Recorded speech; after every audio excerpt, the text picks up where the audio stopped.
d'aller le plus vite possible. On ne peut pas laisser le pays dans une transition trop longue. Il y a un budget à préparer, il y a des sujets d'une très grande urgence, aussi bien sur le plan international que sur le plan intérieur. Donc nommer vite, c'est-à-dire dans les jours qui suivraient le vote de confiance, en l'occurrence de défiance de l'Assemblée nationale, et ensuite laisser au Premier ministre qui serait ainsi nommé toute liberté pour mener les négociations et chercher les compromis. Monsieur, justement, le Président, vous avez glissé à chaque 2% que nous avons croisé dans les allées. Il faut trouver des compromis.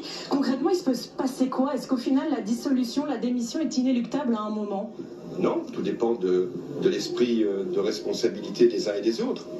Quel que soit le Premier ministre, que choisira Emmanuel Macron en fonction quand même d'une situation politique qui est grave.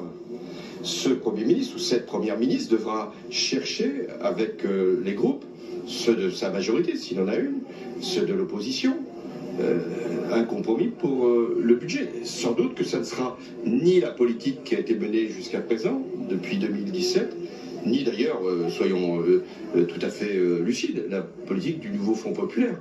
Il faut aller chercher une politique qui puisse engager une majorité. Il y aura forcément une majorité relative, mais savoir qu'il y aura des concessions à faire à ceux qui ne sont pas dans cette majorité pour que le pays soit à la fois gouverné, sûrement, mais qu'il soit aussi gouverné dans la justice. Parce que c'est ce qui a manqué à la fois dans la démarche de François Bayrou, la discussion et la négociation, et surtout dans le plan qu'il avait proposé qui était ni équilibré ni juste. Il faut que ça se fasse, avec un Premier ministre, il faut que ça se fasse avec un Premier ministre socialiste. Ça doit se faire avec un Premier ministre qui est capable de nouer ce compromis.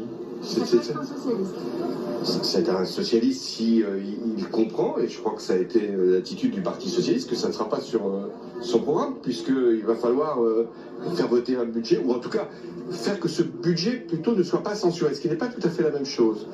C'est pas une subtilité, c'est-à-dire qu'on ne demandera pas, quel que soit le Premier ministre, à ce que l'opposition vote le budget. Je crois qu'elle est dans sa fonction d'opposition de ne pas voter le budget. On lui demandera, si les concessions ont été faites, de ne pas censurer le gouvernement qui présentera ce budget. C'est-à-dire que si Emmanuel Macron nomme un Premier ministre macroniste, vous pourriez être d'accord pour un accord de non-censure allant par exemple des Républicains aux socialistes pour que ce gouvernement ne chute pas?